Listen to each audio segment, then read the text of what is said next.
ఒకవైపు షర్మిల, మరో చెల్లి సునీత కూడా నిన్న ఏపీ ప్రజలకు పిలుపునిచ్చారు సార్. హంతకులు పాలకులుగా ఉండకూడదు, ప్రజా తీర్పుతోనే తనకు న్యాయం జరుగుతుంది, వివేకా హంతకుల్ని జగన్ రక్షిస్తున్నారు కాబట్టి వైఎస్ఆర్ కాంగ్రెస్ పార్టీకి ఓటేయద్దు అనే సునీతారెడ్డి ఇచ్చిన పిలుపు జగన్మోహన్ రెడ్డికి ఇబ్బందికరంగా మారబోతోందా?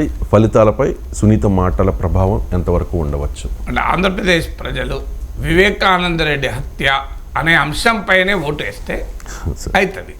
మీరు చెప్పండి, వివేకానందరెడ్డి హత్య పైన అంశంపైనే ఓటు వేస్తారా? కనీసం పట్టించుకోవట్లేదు. అసలు పులివెందులో కూడా ఓటేస్తారనేది క్వశ్చన్. ఆ తండ్రిని కోల్పోయిన బిడ్డ ఆవేదన మనం అర్థం చేసుకోవచ్చు. దాంట్లో ఏమి నేనేం తప్పు పట్టను. కానీ ఇప్పటిదాకా సునీతకు అన్యాయం జరిగింది. 5 ఏళ్ళైనా ఈ కేసు ముందుకు రావడం లేదు. జగన్మోహన్ రెడ్డి సొంత అన్నయ్య కూడా, సొంత పెద్దనాన్న కొడుకైనా కూడా ఈ కేసును తనకు న్యాయం చేయడం లేదు అని సునీత ఆవేదన జనరల్ సానుభూతి కూడా ఇచ్చింది. సో ఆమె ఆ ఢిల్లీ దాకా వెళ్ళి సిబిఐ దాకా వెళ్ళింది. ఆ పైన ఆమె తండ్రికి న్యాయం గురించి కొట్లాడుతుంటే ఆమెపైనే అనుమానాలు వ్యక్తం చేస్తూ మాట్లాడుతూ వచ్చారు. ఇప్పటిదాకా సునీత వివేకానంద రెడ్డి కూతురు ఎక్కడ పొలిటికల్ స్టేట్మెంట్ ఇవ్వలే. ఆమె స్టేట్మెంట్లన్నీ కన్ఫైన్డ్ టు ద కేస్. తన తండ్రి హత్య, ఆ హత్య కేసులో నిందితులు, ఆ నిందితులను పట్టుకోవాలి, తండ్రికి న్యాయం జరగాలి, తమ కుటుంబానికి న్యాయం జరగాలి. సో ఈ వరకు మాత్రమే ఆమె పర్సనల్ పోరాటం నడుపుతూ వచ్చింది. ఇప్పుడు ఆమె ఇంకో అడుగు ముందుకేసి పొలిటికల్ స్టేట్మెంట్ మొదటిసారి ఇచ్చింది నాకు తెలిసినంతవరకు. సో వైఎస్ఆర్ కాంగ్రెస్ ఓటు వేయొద్దని జగన్మోహన్ రెడ్డిపై కూడా అనుమానాలు వ్యక్తం చేస్తూ ఆయనను కూడా విచారించాలి, ఎందుకంటే తనను కూడా విచారించినప్పుడు జగన్ను కూడా విచారించాలి. సో తాను మొదలు జగన్ దగ్గరికే, అన్న దగ్గరికే వెళ్ళాను న్యాయం చేయమని. కానీ అన్న చెప్పింది చూసి ఆశ్చర్యపోయాను అంటూ ఆమె మొదటి నుంచి తన ఆవేదనను ఒక పొలిటికల్ కాంటెక్స్ట్లో పెట్టింది. పొలిటికల్ కాంటెక్స్ట్లో పెట్టకూడదా? ఆమె అన్నట్లు ఎన్నికల్లో ఎవరికైనా పోటీ చేసే హక్కు ఉంటుందని కూడా చెప్పారు. అంటే బహుశా ఎన్నికల క్షేత్రంలో కూడా ఆమె దిగే అవకాశం కూడా కొట్టిపారేయడం. సో పొలిటికల్ కాంటెక్స్టులో ఆమె దిగడం వల్ల ఎందుకు దిగాల్సి వచ్చింది? 2 కారణాలు దిగాల్సి వచ్చింది.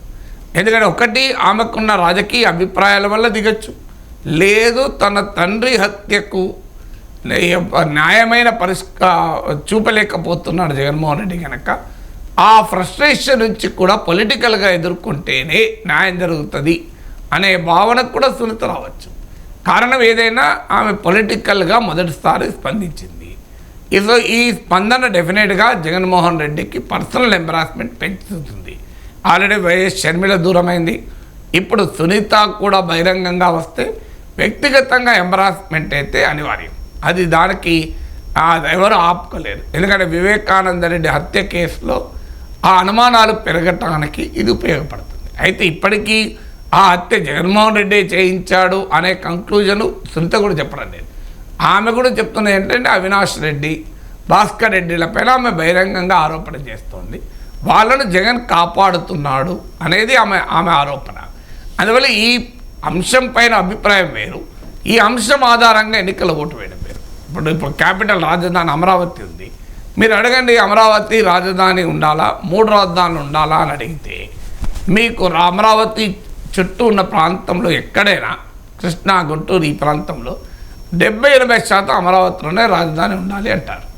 కానీ అమరావతిని రాజధాని కాకుండా చేశాడు కనుకనే మీరు జగన్ వ్యతిరేకంగా ఓటేస్తారా? మరి 70-80% ఓటేయాలి కదా. అంటే కారణం ఏంటంటే ఒక అంశము భావించడం వేరు, ఆ అంశం పైన అభిప్రాయం వేరు, ఆ అంశం ఆధారంగా ఎన్నికల్లో ఓటు వేయడం వేరు. ఈ రెండింటి మధ్య చాలా తేడా ఉంటుంది. అంశంగా అభిమానం ఉండడం వేరు, అంశం పైన ఒక వైఖరి ఉండడం వేరు. ఇప్పుడు వివేకానంద రెడ్డి హత్య కేసులో జగన్మోహన్ రెడ్డి ప్రభుత్వం అనుసరిస్తున్న వైఖరి, వ్యవహార సరళిని తప్పని భావించేవారు చాలామంది ఉండొచ్చు. కానీ వాళ్ళందరూ కూడా ఇదే అంశం ఆధారంగా వైసీపీకి వ్యతిరేకంగా ఓటేస్తారా? ఎందుకంటే వివేకానంద రెడ్డి హత్య అనేది ఆ కుటుంబము, ఆయనతో సంబంధం ఉన్న రాజకీయ వర్గాల వరకు ఇష్యూ. సాధారణ ప్రజలకు రాష్ట్రం అంతటా అదే ప్రధాన అంశంగా ఉంటుందా అనే యాంగిల్ ఆధారంగా ఓటింగ్లు పడతాయి. అందువల్ల ఓటింగ్ అనేది అనేక ఫ్యాక్టర్స్ పైన ఆధారపడి ఉంటుంది. పొలిటికల్గా ఇంపాక్ట్ ఉంటుందా అనేది డౌట్ఫుల్లే. బట్ స్టిల్ సునీత రైజ్ చేసిన ప్రశ్నలకు ఆన్సర్ రావాలి. మరీ ముఖ్యంగా 5 ఏళ్ళకి ఈ కేసు ఎందుకు తేలడం లేదు? నిన్న సజ్జల రియాక్ట్ అయ్యాడు, చంద్రబాబు నాయుడు ఎందుకు అడగలేదు అని. ఎందుకంటే 5-6 రోజుల్లో తేల్చే నిర్ధారణ రావచ్చు అని సునీత అన్నప్పుడు మీరు చంద్రబాబు నాయుడు ఎందుకు అడగలేదు? కానీ చంద్రబాబు నాయుడు ఎందుకు అడగలేదు అని సజ్జల అనే ముందు 5 ఏళ్ళుగా జగన్మోహన్ రెడ్డి ప్రభుత్వంలో ఏం జరిగిందో అడగాలి కదా. సో హత్య జరిగిన తర్వాత చంద్రబాబు నాయుడు ఎన్ని రోజులు ముఖ్యమంత్రి ఉన్నాడు, జగన్మోహన్ రెడ్డి ఎన్ని రోజులు ముఖ్యమంత్రిగా ఉన్నాడు. 5 ఏళ్ళు ముఖ్యమంత్రి కూడా జగన్మోహన్ రెడ్డి అడగకుండా సునీత చంద్రబాబు నాయుడు అడగాలి అంటే ఎవరు ఇప్పుడు ముఖ్యమంత్రి? చంద్రబాబు నాయుడు ముఖ్యమంత్రి కాదు కదా. సో అందువల్ల ఈ కేసులో న్యాయము జరగాలి అనే అంశం పక్కకు పెట్టి సునీత పైన ఎదురుదాడి చేస్తున్నారు. సో ఆమె పైన అనుమానాలు ఉన్నాయి, ఆమె అల్లుని పైన అవే ఉంటే దాన్ని తేల్చండి.